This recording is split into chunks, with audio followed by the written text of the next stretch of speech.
निकाय चुनाव में आरक्षण पर रार, भाजपा के अंदर ही दो फाड़, बीजेपी विधायक ने ही उठाए सवाल। सीएम बोले जनसंख्या के अनुरूप ही तय होता है आरक्षण।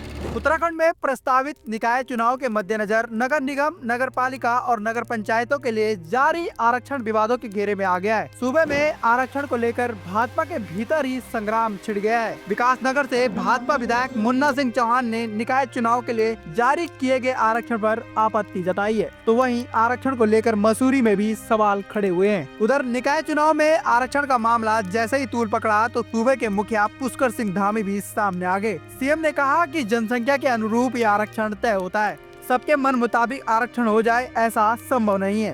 अब देखिए, आरक्षण का अपना एक नियम होता है। उस नियमों के तहत और जो आयोग होता है, आयोग गठित होता है, उसके अनुसार ही आरक्षण होता है। और इसमें किसी की इच्छा के अनुरूप सभी जगह हो जाए ऐसा नहीं है।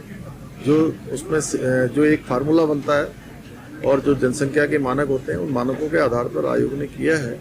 और अभी आपत्तियां सुनी जा रही हैं। अगर कहीं पर कुछ होगा तो निश्चित रूप से आपत्तियों का निस्तारण करेगा। वहीं शहरी विकास मंत्री प्रेमचंद अग्रवाल ने कहा कि अभी आपत्तियां ली जा रही है, जैसे ही आपत्तियों का निस्तारण होगा उसके अनुरूप ही चुनाव की ओर आगे बढ़ा जाएगा।